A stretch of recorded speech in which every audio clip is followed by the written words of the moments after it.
Hoy vamos a explorar 10 historias sobrenaturales que ocurrieron en cementerios reales, lugares donde lo imposible se mezcla con el miedo y la muerte deja señales que nadie puede explicar. Cada relato que verás desafiará tu valor y tu percepción de la realidad. Sombras que se mueven solas, voces que emergen de la nada y fenómenos que ni la ciencia puede comprender. Quédate conmigo hasta el final, porque cada historia es más perturbadora que la anterior y no querrás perderte ni un solo detalle. Si te fascinan los misterios y las historias escalofriantes, suscríbete al canal ahora. Deja tu like para apoyar el contenido y comenta cuál historia te impactó más. Quiero conocer tu opinión y te prometo que el próximo vídeo será aún más intenso. Historia 1: La campana que se rompía sola en Toledo. Me llamo Javier Morales. Soy profesor de historia en un instituto de Castilla-La Mancha y vivo en Toledo desde hace más de 30 años. Una ciudad antigua donde las piedras parecen guardar secretos que nadie quiere escuchar en voz alta. He trabajado mucho tiempo investigando tradiciones funerarias, y quizás por deformación profesional, siempre me han atraído los relatos que giran en torno a cementerios, iglesias y costumbres de muerte. Pero lo que voy a contar no tiene nada de académico. Es una experiencia que me tocó de cerca y que hasta hoy me cuesta narrar sin sentir un escalofrío recorriéndome la espalda. Toledo es una ciudad de campanas, todos lo saben. Desde sus iglesias y conventos, los bronces marcan las horas, los rezos, las procesiones. Pero hay un campanario en particular, el del cementerio municipal de Nuestra Señora del Sagrario, que tiene una historia oscura, y es esa la que se cruzó conmigo. En ese lugar, cada vez que alguien muere en el pueblo, la campana principal se agrieta sola, como si una fuerza invisible golpeara su metal en el instante de la muerte. No hablo de casualidades, hablo de fracturas visibles, que el campanero debía reparar una y otra vez, sin encontrar explicación alguna. Yo conocía el rumor desde joven, porque en Toledo todos comentan en voz baja que cuando la campana se rompe, un alma ha partido. Era una superstición que muchos se tomaban a broma, hasta que comencé a investigar de manera personal y fui testigo de lo imposible. Todo empezó una tarde de otoño, cuando recibí la noticia de que un antiguo colega mío había fallecido en circunstancias extrañas. Decidí pasar por el cementerio para rendirle un último homenaje. Llegué cuando apenas quedaban familiares y el aire olía a humedad y a cera recién apagada. En ese silencio tan espeso, de repente, se escuchó un crujido metálico proveniente del campanario. Levanté la vista y vi cómo la campana, aún inmóvil, se partía por un costado como si una mano invisible la hubiera presionado desde dentro. Un trozo de bronce se desprendió, cayendo sobre las piedras con un estruendo que heló a todos los presentes. Nadie tocó esa campana, no había viento, ni movimiento. Simplemente se quebró sola, frente a nuestros ojos. El sepulturero, un hombre mayor que llevaba más de 4 décadas allí, murmuró con el rostro pálido: «Siempre pasa, cada vez que alguien cruza al otro lado». Esa frase me retumbó durante semanas. No era la primera vez que sucedía, y en lugar de una anécdota, parecía ser un patrón inevitable. Movido por una mezcla de miedo y curiosidad, pedí permiso para revisar los registros del cementerio. Lo que encontré me dejó sin palabras. Desde hacía más de 100 años, cada defunción importante en el pueblo coincidía con una rotura en la misma campana. Los informes del herrero repetían las mismas palabras: grieta espontánea, causa desconocida. El metal había sido reforzado innumerables veces, cambiado en varias secciones, pero el fenómeno seguía ocurriendo, siempre en el mismo instante de la muerte. Una noche, con la ayuda del campanero actual, me atreví a subir a la torre para observar de cerca el bronce. La piedra del campanario estaba fría como hielo, a pesar de que era pleno verano. Me acerqué con una linterna y noté que las grietas no eran simples fracturas, parecían marcas hechas a mano, casi símbolos, líneas torcidas que se entrelazaban como si alguien hubiera tallado en la superficie un lenguaje antiguo. El campanero, que evitaba mirar demasiado, me confesó que a veces, en la madrugada, escuchaba repiques leves aunque las cuerdas estuvieran atadas. Me dijo que había noches en las que la campana oscilaba sola, con un sonido apagado, como si fuera un lamento metálico. Aquello ya no era superstición, era una presencia. Desde entonces empecé a obsesionarme. Visitaba el cementerio más seguido de lo normal, anotando en un cuaderno los días, las horas, los sonidos. Y descubrí algo inquietante: el metal no se rompía con todos los muertos, sino solo con algunos. Personas cuya vida había estado marcada por la violencia, el sufrimiento, o muertes repentinas. Era como si la campana cargara con el dolor de esas almas, y al no soportarlo, se quebrara. Un amanecer de noviembre presencié lo más perturbador. Estaba de pie junto a la tumba de una mujer que había fallecido en un accidente doméstico. El entierro acababa de concluir cuando, sin previo aviso, la campana sonó sola, una vez, profunda y grave, tan fuerte que los vidrios del panteón temblaron. El sonido no provenía del badajo, que permanecía inmóvil, sino del propio cuerpo metálico vibrando con furia. Vi claramente cómo una nueva grieta se abrió, pero lo peor fue lo que ocurrió después. Del interior de la campana salió un hilo de humo oscuro, como si hubiera sido encendida desde dentro. Ese humo se elevó lentamente en espiral, hasta desvanecerse en el aire frío. Nadie más lo mencionó, nadie lo comentó. Todos hicieron como si nada hubiera pasado. Esa noche no pude dormir. Soñé con la campana, con sus grietas abiertas como bocas que susurraban en idiomas que no entendía. Soñé que cada línea tallada en su superficie era un nombre, y que los nombres me llamaban a mí. Cuando desperté, mi cuarto olía a hierro quemado, como el mismo olor que había sentido en la torre. Desde entonces evito pasar cerca del cementerio al caer la tarde. El campanero asegura que la campana sigue partiéndose, que los fragmentos de bronce ya no se funden como antes, porque parecen contener un calor extraño, casi vivo. A veces escucho desde mi casa un repique sordo, breve, aunque nadie haya tocado la cuerda. No soy el único, varios vecinos lo han escuchado, sobre todo en noches de tormenta. Nadie se atreve a mirar hacia arriba en esos momentos, porque dicen que en las grietas aparece una silueta, como un rostro deformado que se asoma y observa. Lo único cierto es que la campana sigue allí, rota pero en pie, como un testigo indeseado de cada muerte en Toledo. Y aunque los años pasen, cada vez que suena o se resquebraja, sé que un alma más ha cruzado al otro lado, y que el metal no miente. Si te fascinan los misterios y las historias escalofriantes, suscríbete al canal ahora. Deja tu like para apoyar el contenido y comenta cuál historia te impactó más. Quiero conocer tu opinión y te prometo que el próximo vídeo será aún más intenso. Historia 2: El rosario que se apretaba solo en las manos de los difuntos en Sevilla. Me llamo Manuel Ortega, soy tanatopractor y he trabajado durante más de 15 años en funerarias de Sevilla, preparando cuerpos para su velación y entierro.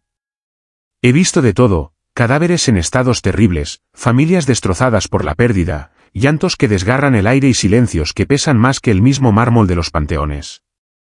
Pero lo que voy a contar ahora no tiene que ver con la rutina de la muerte, que ya es dura por sí sola, sino con algo que me marcó de tal manera que aún hoy, al entrar en una sala velatoria, siento el sudor frío recorriéndome la nuca. Desde hace muchos años se comenta en Sevilla una tradición silenciosa que todos en el gremio conocemos: colocar un rosario entre las manos del difunto, entrelazando los dedos rígidos para que el símbolo acompañe al alma en su último viaje. Es un gesto antiguo, respetuoso, lleno de fe.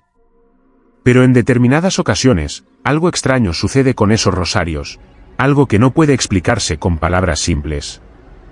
He sido testigo de cómo las cuentas comienzan a tensarse, a moverse, como si alguien invisible tirara de ellas, apretándolas con fuerza hasta marcar los dedos del muerto.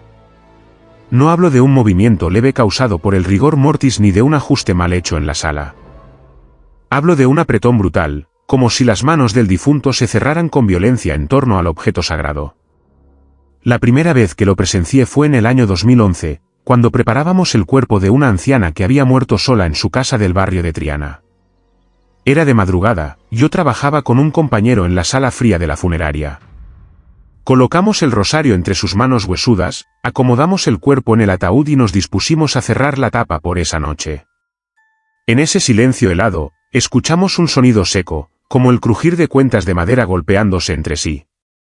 Miré y vi que el rosario se estaba tensando solo, hundiéndose en la piel de la anciana como si ella misma lo apretara. El gesto en su rostro, inmóvil hasta ese momento, pareció torcerse levemente, como si una sombra de dolor o súplica pasara por él. Mi compañero soltó una maldición y retrocedió. Yo me acerqué con cuidado y traté de separar los dedos, pero estaban rígidos, pegados como si hubieran sido soldados al crucifijo del rosario. Lo dejamos así, demasiado asustados para insistir. A la mañana siguiente, la familia juró que la difunta había sido devota de oraciones nocturnas, que siempre rezaba con tanta fuerza que sus nudillos se volvían blancos. No quise comentar nada, pero aquella visión me acompañó por mucho tiempo. No fue un hecho aislado. En los años siguientes, cada cierto tiempo, volvía a ocurrir. Recuerdo a un hombre joven, muerto en un accidente de tráfico, al que también coloqué el rosario. Sus manos estaban frías y blandas, como corresponde al estado del cuerpo. Pero en cuanto apoyé el crucifijo entre sus dedos, sentí un cosquilleo eléctrico que me recorrió los brazos. Aparté la vista unos segundos para buscar una venda, y al regresar vi que el rosario se había incrustado en su palma como si hubiera sido absorbido.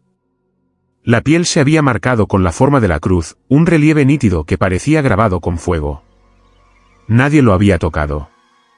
Los familiares, al verlo durante el velorio, se persignaron y lloraron más fuerte. Algunos decían que era una señal de salvación, otros que era un aviso. Yo sabía que era algo distinto, algo que escapaba a toda explicación. Lo peor sucedió en 2018. Ese año falleció un sacerdote muy conocido en la ciudad, un hombre mayor que había servido en la Catedral de Sevilla por décadas.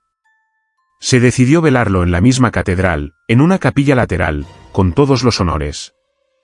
Fui llamado para preparar el cuerpo y dejarlo impecable para la ceremonia. Colocar un rosario en sus manos era un gesto inevitable, casi simbólico. Pero desde el momento en que lo hice, algo en el ambiente cambió. El aire de la sala se volvió denso, olía a incienso quemado aunque no había nada encendido. Encendí una vela por costumbre, y en ese instante escuché cómo las cuentas del rosario comenzaron a moverse, tintineando solas, un sonido seco, insistente, que me heló la sangre. Los dedos del sacerdote, que yo mismo había cruzado minutos antes, comenzaron a cerrarse más y más sobre el crucifijo, hasta que el crujido de hueso me hizo retroceder de golpe. Era como si el cuerpo quisiera retener el objeto, como si una fuerza le obligara a no soltarlo jamás. Me acerqué lentamente y vi que la cruz del rosario se había partido en dos, astillada por la presión brutal de aquellas manos muertas. Nunca olvidaré la expresión que tomó el rostro del sacerdote, sus labios se abrieron apenas, y juraría que un murmullo salió de su boca, un sonido bajo y ronco, en latín o en una lengua que yo no reconocí. Esa noche apenas pude dormir. A partir de ese día empecé a notar más signos. En algunos cuerpos, cuando el rosario se apretaba solo, también aparecían manchas en la piel, como sombras oscuras que se extendían desde el pecho hacia las manos. Otros, en cambio, exhalaban un olor dulzón, mezcla de cera y carne vieja, que permanecía en la sala mucho después de que el cuerpo era retirado. Pregunté a colegas de otras funerarias y algunos, con miedo en los ojos, admitieron que habían visto lo mismo. Que el rosario, símbolo de paz, en ciertas muertes se convertía en una atadura, en un grillete. Y que los muertos que lo apretaban no lo hacían por fe, sino porque algo al otro lado tiraba de ellos con violencia, reclamándolos. Hace un año, durante la pandemia, la situación se repitió de manera aún más brutal.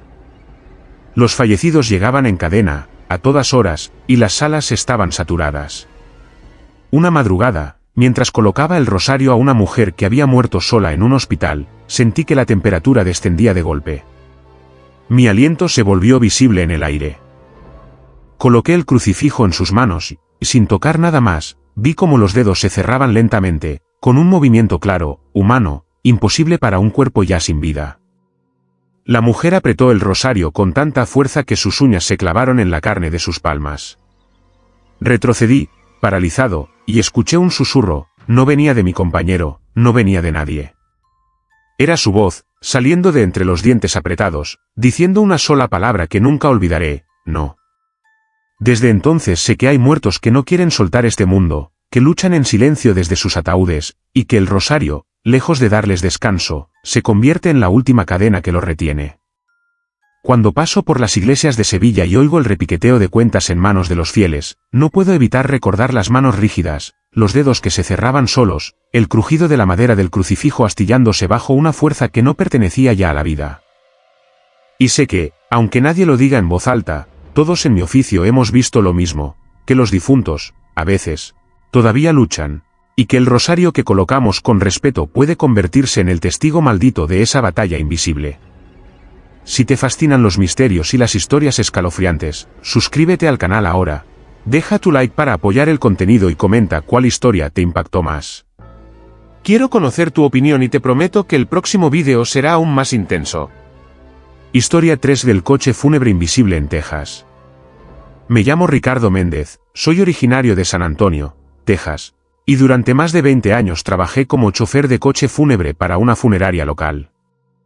Mi vida estuvo marcada por traslados silenciosos, rutas nocturnas por carreteras vacías y miradas apagadas de familias que entregaban a sus muertos. Nunca imaginé que, en un trabajo que ya de por sí carga con tanto peso emocional, tendría que enfrentar algo que no puedo explicar con razones ni con lógica. Lo que voy a relatar sucedió en distintos momentos de mi carrera, y aunque intenté callarlo, los rumores terminaron extendiéndose en la comunidad. En Texas se habla de un coche fúnebre que no se ve, pero que se oye, motor encendido, puertas cerrándose, frenos chirriando en mitad de la noche. Algunos aseguran haber escuchado el rodar lento de las llantas sobre el asfalto vacío, como si el vehículo invisible escoltara almas en su último viaje. La primera vez que lo escuché fue en el 2005. Era un viernes por la madrugada, yo conducía solo por una carretera secundaria rumbo a un pequeño pueblo donde debía recoger el cuerpo de un anciano. El silencio era absoluto, apenas iluminado por la luz amarillenta de los postes lejanos.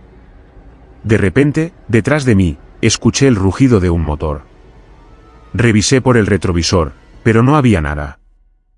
El sonido se acercaba, cada vez más fuerte, hasta que lo sentí pegado a mi vehículo, como si otro coche fúnebre gemelo avanzara a mi lado. Miré de reojo, esperando ver luces, pero no había nada, solo la negrura inmensa del campo tejano. El ruido de los frenos resonó de golpe, chirriante, metálico, y después, silencio absoluto. Aceleré con el corazón desbocado, convencido de que había imaginado todo. Pero al llegar al pueblo, el sepulturero me recibió con una frase que me heló la sangre: ya lo escuchamos. Siempre llega primero que usted. Esa fue la primera señal de que no estaba solo en mis recorridos. Meses después, en una carretera cercana a Houston, volvió a suceder. Esta vez no estaba conduciendo yo, sino que estaba en la funeraria preparando la salida cuando escuchamos, claramente, el ruido de un motor estacionándose frente a la entrada. Todos corrimos pensando que el cuerpo ya había llegado, pero no había vehículo alguno. Sin embargo, las puertas de vidrio temblaban como si alguien hubiera pasado junto a ellas. Un olor a gasolina fresca impregnó el aire, y lo más inquietante, el reloj de pared de la oficina se detuvo en ese mismo instante, marcando las 3 de la mañana. Los trabajadores, en silencio, nos miramos sin atrevernos a decir nada. Con el tiempo, aprendí que el coche invisible siempre aparece ligado a muertes repentinas, tragedias violentas o accidentes masivos. Como si se tratara de un aviso, un eco de lo que está por venir. En 2011, tras un choque en cadena en la Interestatal 35, escuchamos durante toda la noche el sonido de frenos fantasma entrando y saliendo de la funeraria, como si un convoy de vehículos invisibles dejara cuerpos que aún no habían llegado físicamente. El suelo vibraba levemente, como bajo el peso de llantas que nunca vimos. Yo ya no podía negarlo. Una madrugada, mientras esperaba en un cementerio de Laredo para trasladar a un difunto después de una misa, escuché con claridad el portazo de un coche. Se sintió tan real que giré la cabeza esperando ver a otro conductor. El aire se estremeció con el sonido de una puerta metálica cerrándose, seguido por pasos que aplastaban grava. No vi nada, pero la capilla pequeña junto a la entrada comenzó a resonar con un eco extraño, como si alguien hubiera pasado frente a ella con un ataúd invisible. Lo que me hizo perder el sueño por semanas ocurrió en 2019. Había una tormenta fuerte, relámpagos iluminaban la carretera entre Corpus Christi y San Antonio. Yo llevaba un féretro en la parte trasera. En medio de la lluvia, escuché claramente que otro motor se colocaba detrás de mí, lo suficientemente cerca como para que sus faros me encandilaran, pero al mirar, no había luces, solo oscuridad. El rugido del motor aumentó, y después escuché voces. Eran rezos, muchos rezos, en inglés y en español, mezclados, como si decenas de personas viajaban dentro de ese vehículo fantasma. El murmullo me rodeaba, entraba por las rendijas del coche, vibraba en los espejos.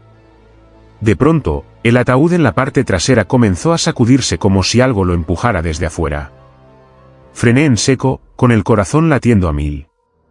El ataúd quedó inmóvil, pero los rezos continuaron por unos segundos más hasta apagarse, como si el coche invisible hubiera adelantado el mío y desaparecido en la tormenta. Cuando llegué a la funeraria, el féretro estaba manchado con gotas de agua por dentro, como si hubiera sido expuesto a la lluvia. Nadie me creyó, pero yo sé lo que vi. Con los años, comprendí un patrón aún más inquietante: el coche fúnebre invisible no solo se escucha en carreteras o cementerios. A veces aparece en calles comunes, en barrios tranquilos. Vecinos cuentan que en plena madrugada oyen el motor detenerse frente a sus casas, los frenos chirriar, y sienten la vibración de un vehículo pesado. Al asomarse a la ventana, no ven nada. Horas después, siempre alguien muere en esa misma cuadra. Es como un presagio inevitable. Hoy ya no conduzco. Me retiré hace 2 años, cansado del peso de tantas noches sin explicación. Pero aún escucho relatos de choferes jóvenes que describen lo mismo: motores invisibles, frenos en mitad de la nada, portazos metálicos sin coche alguno presente. Algunos incluso aseguran que han visto el reflejo de un coche negro en los escaparates de gasolineras, reflejo sin vehículo frente al cristal. Lo llaman la carroza fantasma, el último transporte para los que aún no saben que van a morir. Yo solo sé que, cuando el silencio de Texas se rompe con el rugido de un motor que nadie ve, cuando los frenos invisibles desgarran la calma de la noche, significa que alguien, en algún lugar, está a punto de emprender su último viaje. Y el coche, aunque nadie lo vea, ya está en camino.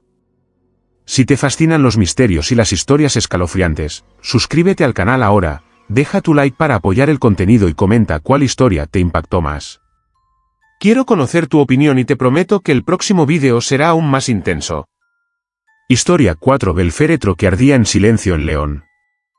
Me llamo Antonio Ramírez, soy originario de León, en el estado de Guanajuato, México, y durante más de una década trabajé en distintos cementerios de la ciudad, primero como ayudante en entierros y después como encargado de la preparación de velorios.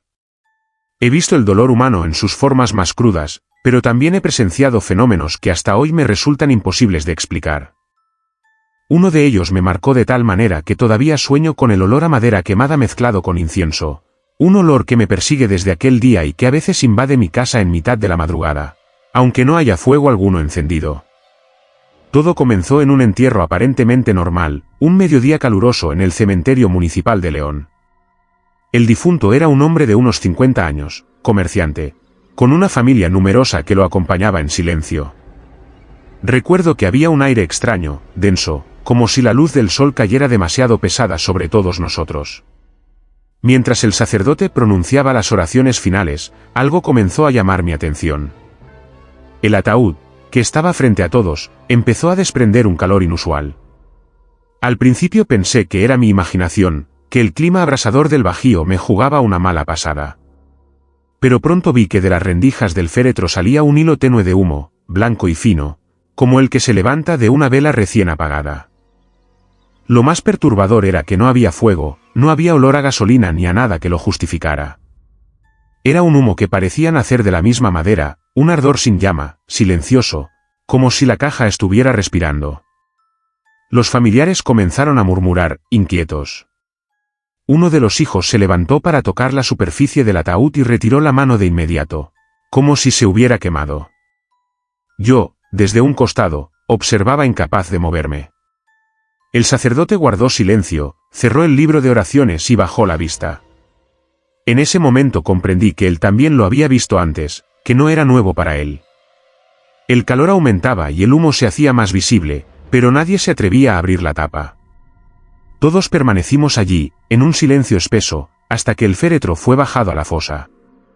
El humo siguió saliendo durante unos minutos más, hasta que la tierra lo cubrió por completo. La ceremonia terminó, pero el olor quedó impregnado en el aire. No era el de la madera quemada común, era algo más dulce, casi metálico, como hierro al rojo vivo. Esa fue la primera vez, pero no la última. A lo largo de los años, en distintos entierros, fui testigo del mismo fenómeno. Féretros que ardían en silencio, que se calentaban hasta humear sin motivo. A veces durante la misa, a veces justo al sellar la tumba. Nunca había fuego visible, nunca había chispas, solo ese calor que parecía brotar del interior, como si el cuerpo mismo rechazara el descanso. Recuerdo particularmente el caso de una mujer joven, fallecida de manera repentina. El velorio se llevó a cabo en una pequeña capilla dentro del cementerio. Yo estaba de guardia esa noche y escuché los rezos en voz baja de la familia, el murmullo de las letanías mezclado con el llanto. De pronto, un olor penetrante inundó la capilla, madera ardiendo. Al mirar hacia el ataúd, vi como del crucifijo metálico que adornaba la tapa se elevaban pequeñas volutas de humo, sin que hubiera llama alguna. Los rezos se detuvieron y un silencio absoluto llenó la sala. Los presentes retrocedieron, algunos se persignaron con desesperación. Yo me acerqué con cautela y apoyé la mano sobre la tapa. El calor era insoportable, como tocar la superficie de una plancha encendida. Sin pensarlo, grité que todos salieran.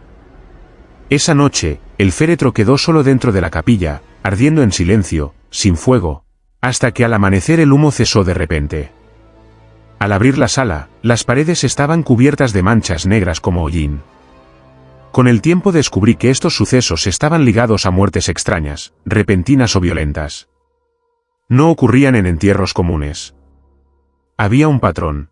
Los féretros ardían en silencio en casos donde el difunto había tenido una vida marcada por secretos, culpas o deudas no resueltas. Algunos ancianos del barrio aseguraban que era un castigo, que el alma quemaba su propia cárcel de madera antes de ser llevada. Otros, en cambio, decían que era al revés, que no era castigo, sino un intento desesperado del muerto por comunicarse, por dejar una señal de que aún no debía descansar. Una madrugada de 2017, en pleno Día de Muertos, ocurrió el episodio que nunca pude borrar de mi memoria. Estábamos sepultando a un hombre mayor, conocido por haber sido sacerdote en su juventud y después expulsado de la iglesia por razones nunca aclaradas. El entierro fue discreto, con pocos familiares. Mientras el ataúd descendía a la tumba, todos vimos como de las rendijas laterales comenzó a salir humo espeso, gris oscuro, que olía a carne chamuscada. El calor era tan intenso que la cuerda con la que bajábamos el féretro se debilitó, rompiéndose en un extremo. La caja cayó con fuerza dentro de la fosa, al impactar, un ruido sordo recorrió el aire. En ese instante, todos escuchamos un crujido que no provenía de la madera, sino de dentro, como si algo se quebrara en el cuerpo. El sacerdote encargado del rezo interrumpió la liturgia y comenzó a rezar en latín, con la voz temblorosa. Nadie quería acercarse a la tumba. Esa noche, el cementerio quedó impregnado de humo, tanto que la neblina espesa se extendió por varias calles cercanas. Los vecinos juraron que el aire ardía al respirarlo. Desde entonces, cada vez que entro a una sala velatoria y siento el más mínimo olor a humo o calor inusual, sé que puede repetirse. Y lo peor es que nadie habla de ello públicamente. En León, entre los sepultureros y trabajadores de funerarias, se conoce la historia del fuego mudo, ese que consume féretros sin llama, en silencio, dejando a todos con el corazón apretado y la duda clavada. Yo ya no trabajo en cementerios, me retiré hace 3 años, pero a veces despierto sobresaltado en la madrugada, convencido de que la habitación está llena de humo. Reviso la casa, la estufa, las velas, y no hay nada. Sin embargo, el olor está allí, persistente, como si el recuerdo hubiera quedado grabado en mis pulmones. Lo único que puedo decir, después de tantos entierros, es que la muerte en León no siempre se presenta con calma. Hay féretros que no aceptan la quietud, cajas que arden en silencio como si guardaran un secreto demasiado pesado para ser enterrado. Y cuando la madera comienza a humear sin razón, cuando el calor se siente aunque no haya fuego, todos sabemos que no se trata solo de un entierro más, sino de un alma que aún no ha terminado de arder. Historia 5. La anciana que rezaba en lenguas muertas en Illinois. Me llamo Samuel Ortega y soy investigador de fenómenos paranormales en el área de Chicago, Illinois. Llevo más de 15 años documentando sucesos que desafían la lógica y la razón, pero nada me preparó para lo que viví en aquella pequeña comunidad rural, a unas 2 horas de la ciudad. Todo comenzó cuando un sacerdote local me pidió ayuda con una anciana que había fallecido en circunstancias inusuales, pero que durante meses había atraído la atención de los vecinos por un comportamiento que muchos calificaban de inquietante. La mujer, llamada Agatha Linden, tenía más de 80 años y vivía sola en una vieja casa de madera que crujía con el viento. Los vecinos comentaban que, por las noches, se escuchaban rezos provenientes de su hogar, pero no eran rezos comunes. Nadie entendía las palabras, que sonaban antiguas, guturales y casi imposibles de reproducir. Algunos decían que hablaba en lenguas muertas, idiomas que no se hablaban desde siglos atrás. Yo era escéptico, acostumbrado a explicaciones racionales, pero algo en la insistencia del sacerdote me hizo aceptar el caso. Fui a la casa por primera vez una tarde nublada de octubre. La madera estaba húmeda por la lluvia reciente y un olor a creacera y hierbas secas impregnaba el aire. En la sala principal había libros antiguos, pergaminos polvorientos y un altar improvisado con velas derretidas. Mientras revisaba el lugar, escuché un murmullo. Era bajo, pero persistente, proveniente del cuarto contiguo. Me acerqué con cautela y vi a Ágata sentada en una silla mecedora, los ojos cerrados, moviendo los labios sin emitir sonidos audibles al principio. Luego, de repente, su voz emergió, un canto gutural, rápido y extraño, lleno de consonantes que no reconocía, como si salieran de otra época, de otra lengua perdida. El sonido llenaba la habitación, y a medida que avanzaba, sentí como el aire se volvía más pesado, casi eléctrico, y como las sombras se alargaban en las paredes de manera antinatural. Intenté grabar la voz con mi equipo, pero cada intento resultó en un archivo corrompido, con silencios prolongados y distorsiones que transformaban las palabras en susurros incomprensibles. Durante semanas, visité a la anciana. Cada encuentro era más perturbador que el anterior. Los rezos parecían invocar algo que no podía ver, y la casa misma reaccionaba, las velas parpadeaban, los muebles se movían levemente, y un frío inexplicable recorría la piel. Una noche, mientras documentaba la sesión, vi cómo los ojos de Ágata se abrieron de repente, revelando un brillo oscuro, profundo, como si mirara a otra dimensión. Su voz se elevó, más rápida, más intensa, y por un instante sentí que todo a mi alrededor estaba girando, como si la gravedad cambiara. Las paredes de la casa parecían respirar y un zumbido grave llenaba mis oídos. No podía moverme, atrapado por una mezcla de miedo y fascinación.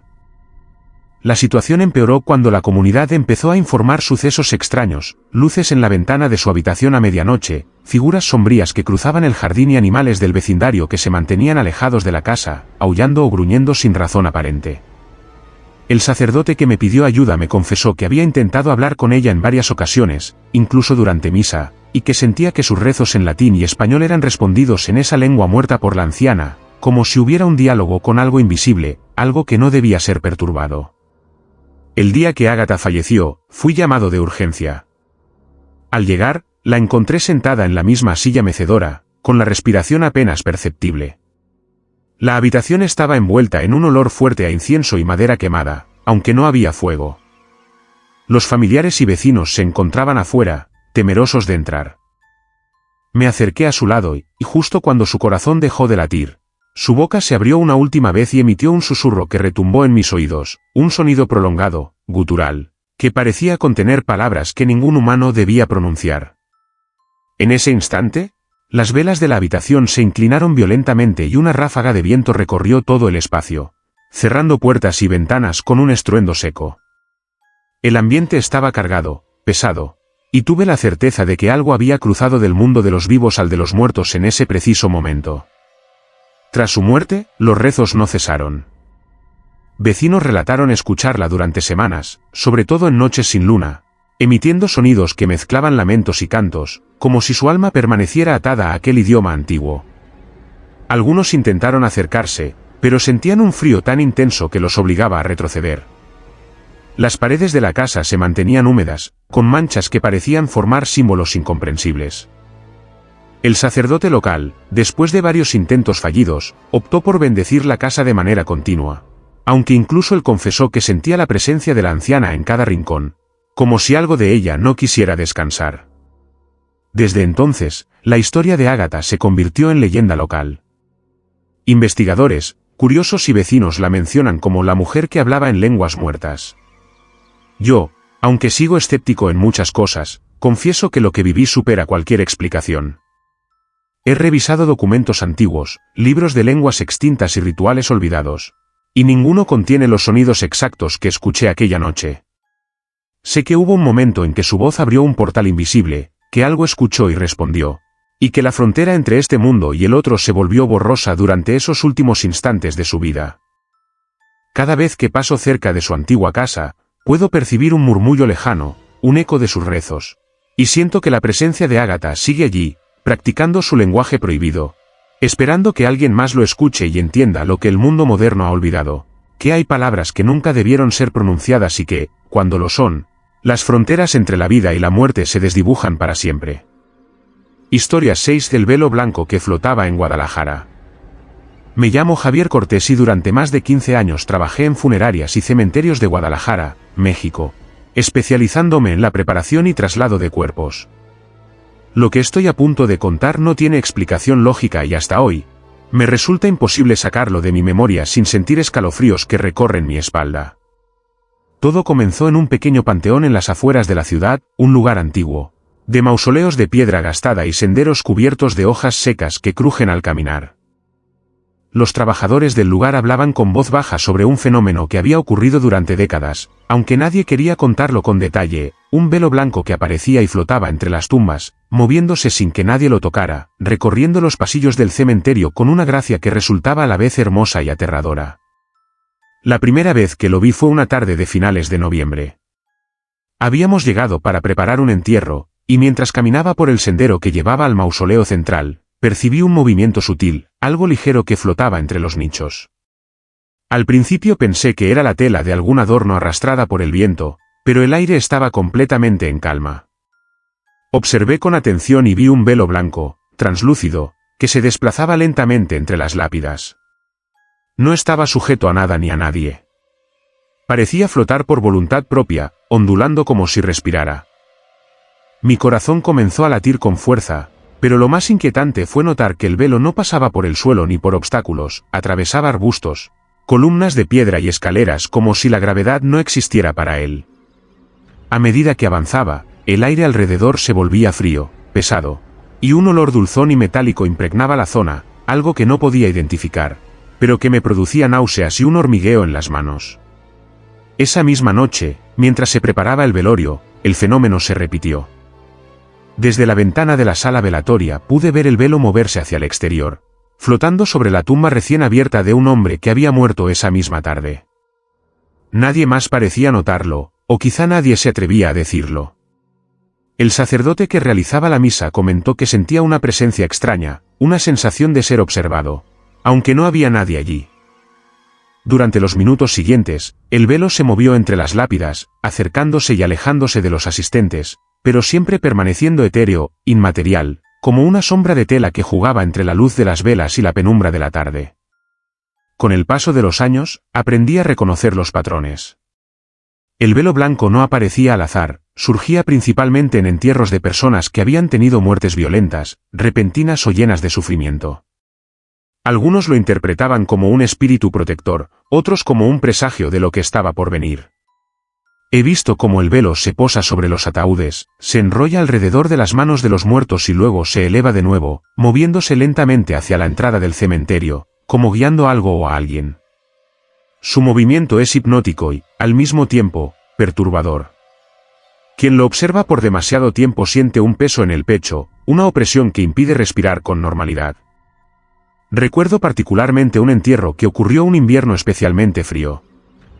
El cuerpo era el de una joven que había fallecido en circunstancias misteriosas. Al colocarla en el ataúd, vi cómo el velo apareció de repente, flotando sobre su rostro, cubriéndolo sin tocarlo. La tela se ondulaba suavemente, como acariciando la piel del difunto. Intenté acercarme, pero el frío era intenso y sentí que me empujaba hacia atrás, una fuerza invisible que me impedía tocarlo. Durante todo el velorio, el velo permaneció allí, flotando entre las velas y los asistentes, y solo desapareció cuando la tumba fue sellada con tierra. Esa noche, un viento frío atravesó el cementerio y un susurro imperceptible recorrió las lápidas, como si alguien hubiera hablado desde el interior de la tierra. Con los años, otros trabajadores me relataron experiencias similares.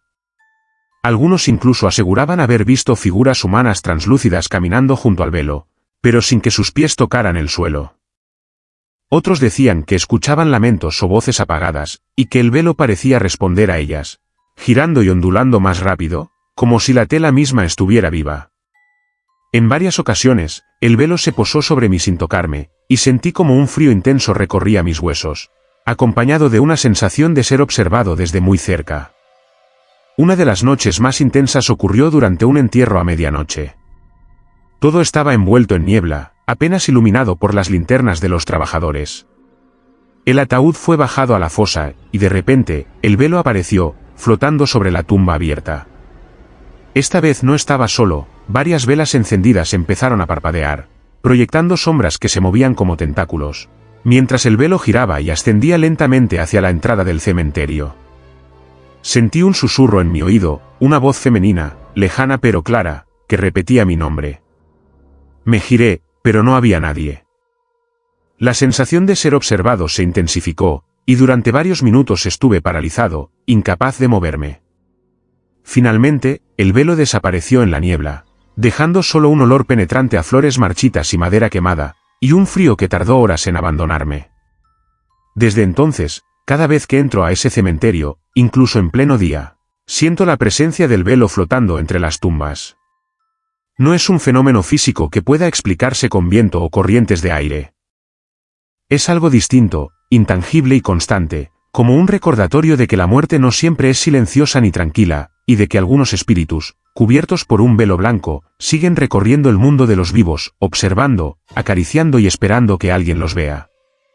Si te fascinan los misterios y las historias escalofriantes, suscríbete al canal ahora, deja tu like para apoyar el contenido y comenta cuál historia te impactó más.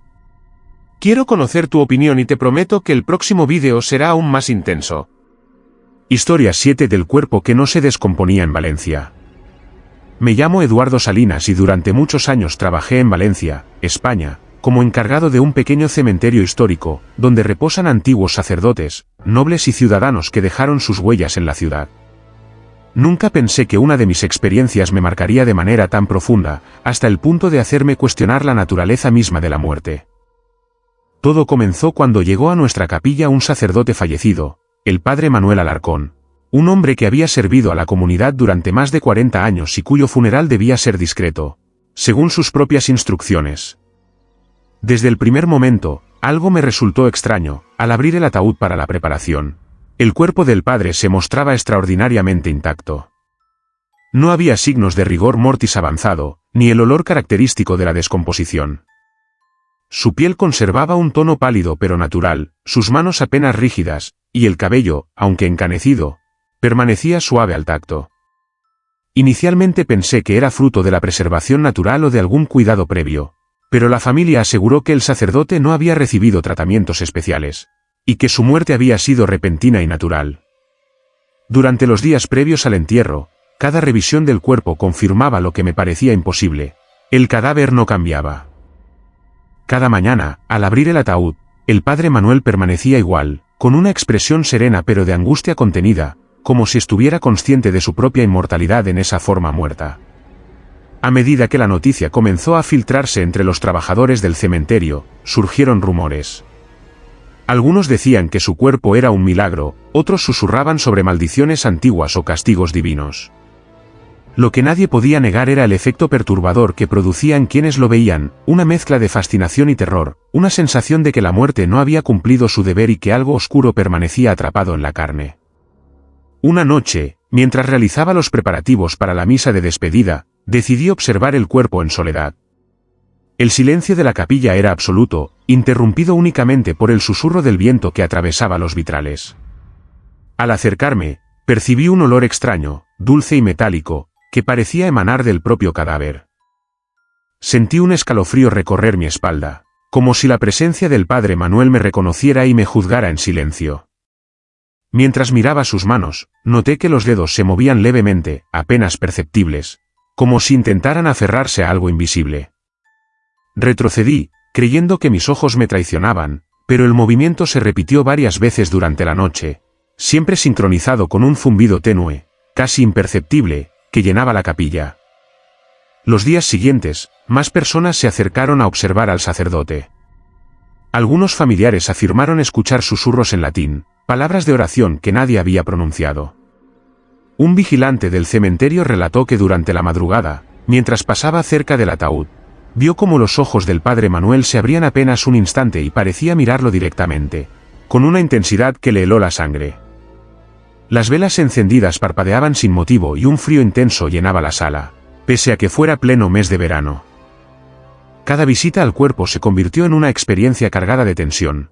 Incluso los más escépticos sentían miedo al entrar a la capilla, como si la muerte misma se hubiera detenido y hubiera decidido observarnos. El día del entierro, una multitud acudió a la ceremonia. Al descender el féretro a la fosa, notamos nuevamente la preservación milagrosa del cuerpo. Los asistentes guardaban silencio absoluto, mientras una brisa helada recorría la tumba recién abierta, moviendo mantos y velas. Fue entonces cuando algunos presenciaron algo que aún hoy me atormenta al recordarlo. Pequeñas volutas de humo blanco surgían del ataúd, sin fuego, elevándose lentamente y desapareciendo en el aire, como si el cuerpo exhalara un último aliento de vida contenida. El sacerdote encargado del rezo comentó que sentía la presencia de una energía antigua, algo que no podía explicar, y que le parecía escuchar las plegarias del propio padre Manuel en respuesta a las suyas.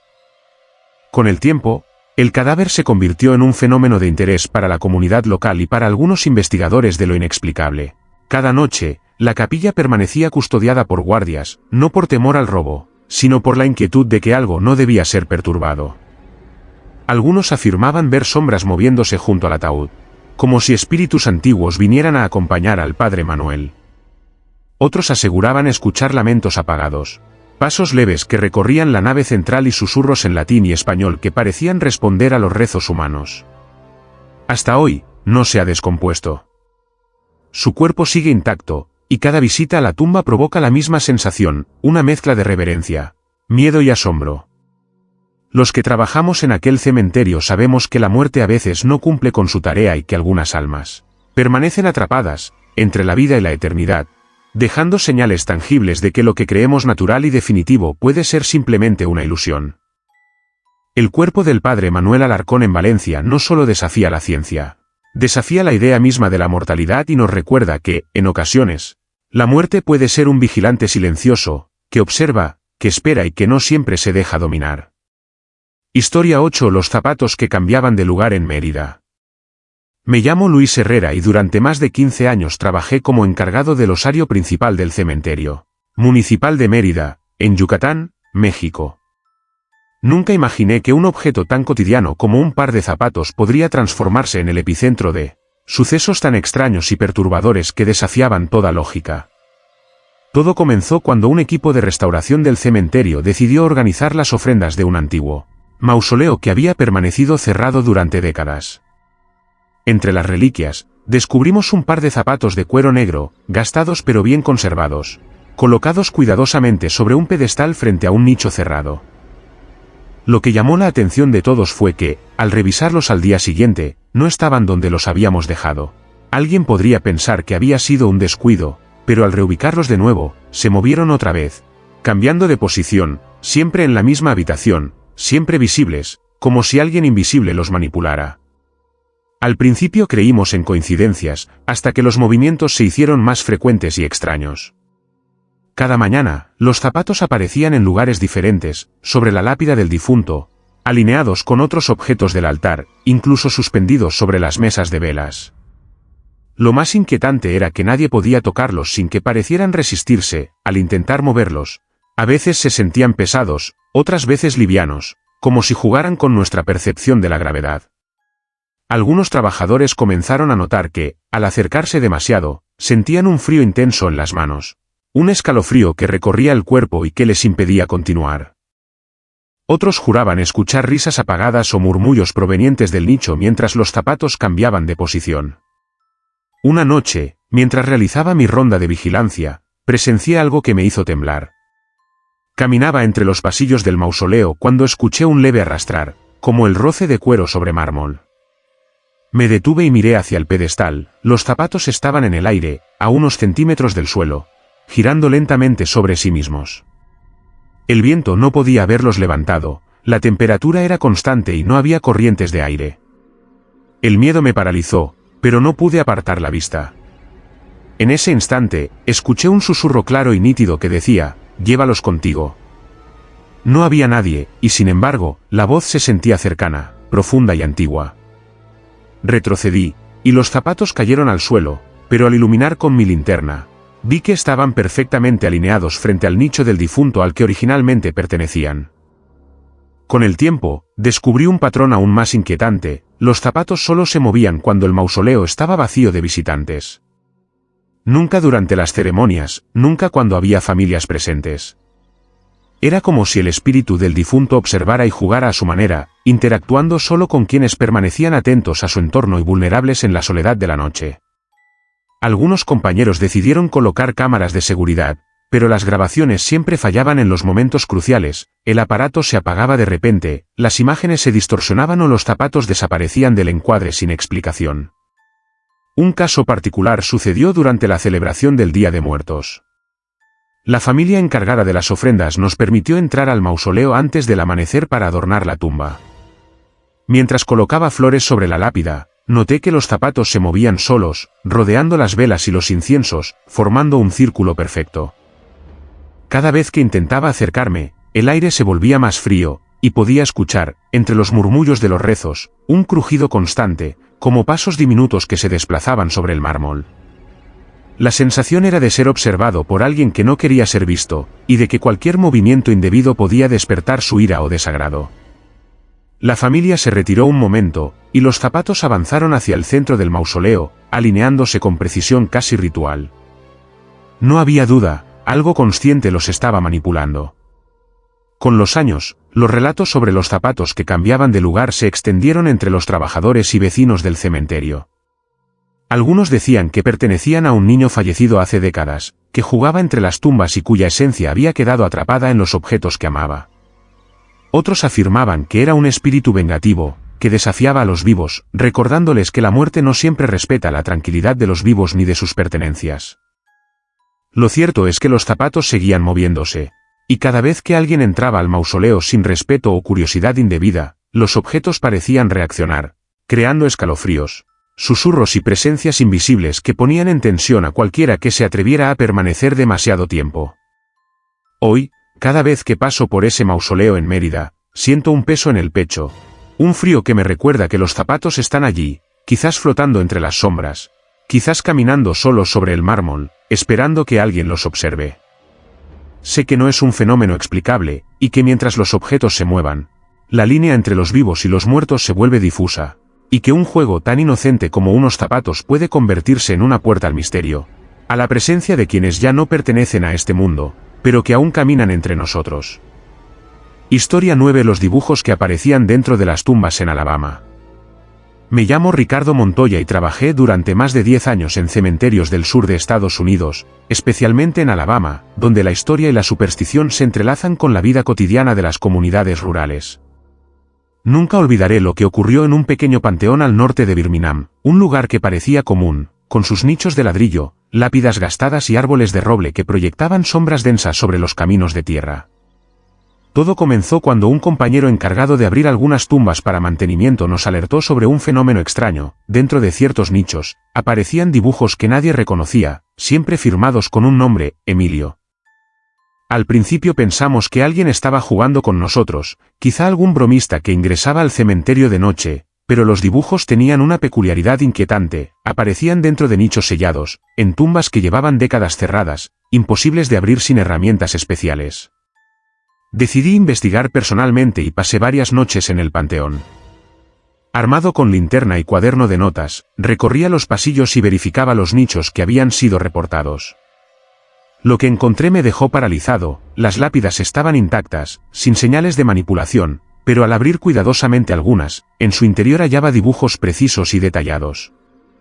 Representaban figuras humanas, paisajes sombríos, casas antiguas y árboles retorcidos, siempre con un estilo infantil pero perturbadoramente lúgubre, y todas las imágenes estaban firmadas por Emilio.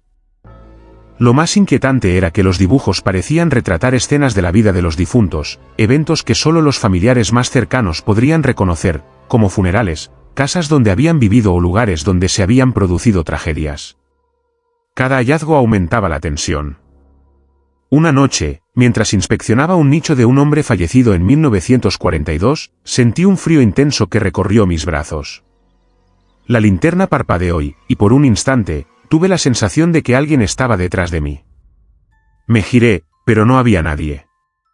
Cuando revisé nuevamente el nicho, el dibujo había cambiado ligeramente, una figura que antes estaba de pie ahora parecía arrodillada, y una sombra oscura se extendía sobre toda la escena. Era imposible, el nicho había permanecido cerrado desde su apertura inicial. A partir de ese momento, comprendí que los dibujos no eran estáticos. Había algo que los modificaba, algo que interactuaba con ellos desde el interior de la tumba. Los sucesos se hicieron más frecuentes y perturbadores.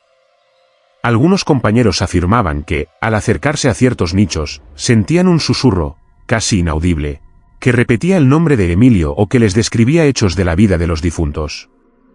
Otros aseguraban que los lápices o crayones encontrados en los nichos parecían moverse solos, marcando líneas sobre la madera o el yeso con un ritmo pausado, deliberado. Una noche, decidí quedarme hasta el amanecer para observar un nicho que nunca antes había abierto. Sentí un peso sobre mi pecho, como si alguien se sentara junto a mí, y escuché pasos leves que crujían sobre la tierra y hojas secas. Al mirar dentro, vi un dibujo nuevo, la escena de un entierro reciente, con las figuras de los trabajadores del cementerio perfectamente delineadas. Entre ellas, una figura más pequeña, apenas perceptible, observaba desde un rincón. La firma, una vez más, decía, Emilio. Con el tiempo, comprendí que los dibujos tenían un patrón macabro. Aparecían únicamente en tumbas donde el difunto había muerto de manera repentina, violenta o en circunstancias que quedaban sin resolver. Algunos lápices encontrados en los nichos estaban calientes al tacto, como si la energía de quien los manejaba aún los activara. Otros contenían restos de polvo oscuro que no correspondía a la tierra común, era un residuo casi orgánico, húmedo y de olor metálico. Intenté documentarlo todo con fotografías, pero cada vez que revisaba las imágenes al día siguiente, los dibujos aparecían distorsionados o con figuras adicionales que no estaban presentes durante la toma. Era como si la cámara misma no pudiera capturar lo que estaba sucediendo dentro de las tumbas. Vecinos y familiares comenzaron a reportar sucesos extraños. Algunos decían escuchar risas o murmullos provenientes de nichos cerrados. Otros aseguraban ver sombras pequeñas moviéndose entre las lápidas durante la noche. Unos pocos valientes afirmaban haber visto a un niño de aspecto fantasmagórico, de cabellos oscuros y mirada intensa, caminando entre los pasillos y observando los nichos mientras señalaba con un dedo invisible hacia los dibujos. Nadie podía acercarse sin sentir un escalofrío paralizante o sin que el corazón latiera con fuerza desmesurada. Los dibujos de Emilio continuaron apareciendo durante años. Cada apertura de nicho revelaba nuevas escenas, a veces de la vida del difunto, a veces de hechos que aún no habían ocurrido, como presagios de muertes, accidentes o eventos trágicos. La sensación generalizada entre quienes trabajábamos allí era que las tumbas no estaban quietas, había un poder consciente dentro, algo que comunicaba a través de estas imágenes, recordándonos que la muerte no es silenciosa ni inerte, y que algunos espíritus encuentran formas de interactuar con los vivos, dejando huellas tangibles que desafían toda explicación. Hoy, cuando regreso al cementerio en Alabama, siento la presencia de Emilio en cada nicho sellado. Los dibujos pueden estar allí, esperando que alguien los vea, y sé que si cierro los ojos demasiado tiempo, escucho la risita tenue de un niño que aún dibuja dentro de la tumba, recordándonos que incluso después de la muerte, la vida de ciertos espíritus continúa, moldeando la realidad a su manera, silenciosa, persistente y aterradora. Historia 10. La mujer que cantaba desde la tierra en Sinaloa. Me llamo Rodrigo Valenzuela y durante más de 15 años trabajé en el cementerio principal de Culiacán, Sinaloa, documentando sucesos extraños y fenómenos inexplicables. Nunca olvidaré el día en que comenzó el caso de la mujer que cantaba desde la tierra, un fenómeno que desafía toda lógica y que aún hoy me persigue en mis recuerdos. Todo comenzó en una noche de verano, cálida pero húmeda, cuando el viento soplaba con lentitud entre las lápidas del panteón antiguo. Estábamos realizando labores de mantenimiento en la sección más vieja del cementerio, donde las tumbas databan de más de 100 años y los mausoleos estaban cubiertos de musgo y polvo. De repente, un sonido surgió de entre la tierra, al principio, apenas un susurro, luego un canto claro, melodioso, que llenaba el aire de manera inquietante. Provenía de una tumba recientemente cubierta, de una mujer llamada Rosario Mendoza, que había fallecido unos días antes. El canto era hipnótico y a la vez desconcertante.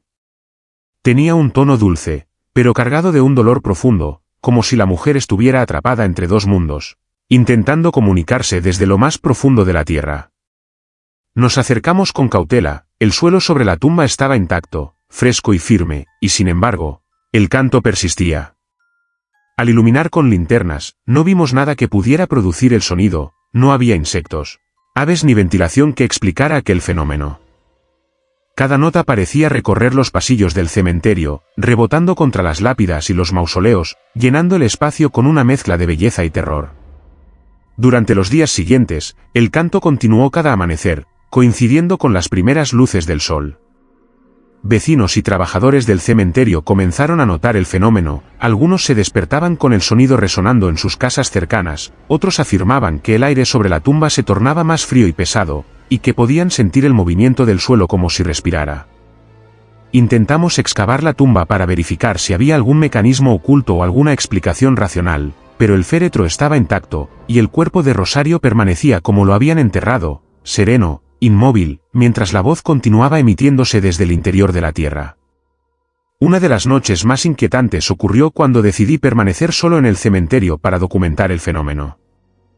Me senté frente a la tumba mientras la luna se alzaba entre los árboles. De repente, la voz surgió más fuerte, más intensa, como si supiera que yo estaba allí. Pude escuchar palabras entre las notas del canto, aunque incomprensibles, era un idioma que parecía arcaico, mezclado con lamentos humanos y sonidos que no pertenecían a ningún lenguaje conocido. A medida que el canto avanzaba, sentí un peso sobre mis hombros, como si alguien invisible se apoyara en mí, y un escalofrío recorrió todo mi cuerpo. La tierra sobre la tumba vibraba ligeramente, como si respirara junto con la melodía. Intenté alejarme, pero no podía moverme, estaba atrapado por la intensidad de aquel canto que provenía de un mundo que no podía comprender completamente. Con el paso de los días, otros trabajadores del cementerio y algunos familiares comenzaron a acudir para escuchar el canto. Todos coincidían en que la voz de Rosario transmitía emociones imposibles de ignorar, tristeza profunda, desesperanza y, al mismo tiempo, un consuelo extraño, como si su espíritu buscara reconciliarse con el mundo de los vivos. Algunos afirmaban que podían ver un leve resplandor sobre la tumba durante el canto, un halo blanquecino que parecía bailar al ritmo de la música.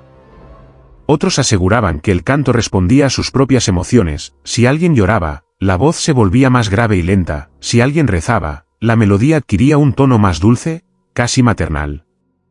Una madrugada, mientras grababa el fenómeno, observé algo aún más perturbador, pequeñas grietas comenzaron a formarse sobre la superficie de la tumba, y de ellas surgieron susurros adicionales, como un coro de voces femeninas mezclándose con el canto principal. Era imposible determinar cuántas personas participaban en aquella sinfonía desde el interior de la tierra. El aire se llenó de un olor dulce y penetrante, similar al de flores marchitas mezcladas con tierra húmeda. Por un momento, tuve la sensación de que todo el cementerio estaba vivo, respirando junto con la mujer, y que sus almas descansaban o se agitaban bajo la superficie de las tumbas, acompañando aquel canto que desafiaba la lógica y la muerte misma. Con los meses, el fenómeno se volvió un evento cotidiano y, al mismo tiempo, aterrador. Nadie podía explicar cómo la voz de Rosario atravesaba la tierra sin distorsionarse ni perder su tono, ni cómo podía conmover a todos los que la escuchaban sin estar físicamente presente. Algunos visitantes afirmaban haber visto una figura femenina, translúcida, emerger del suelo al amanecer, cantando y desapareciendo entre los árboles del cementerio. Cada intento de fotografiar o grabar la figura fallaba, las imágenes aparecían borrosas, distorsionadas o con sombras que no estaban presentes al mirar directamente. Hoy, años después de aquellos sucesos, el canto continúa resonando algunas mañanas en el cementerio de Sinaloa. Cada vez que paso cerca de la tumba de Rosario, siento el aire vibrar, el suelo respirar y un susurro que recorre mi mente, recordándome que la muerte no siempre es silencio.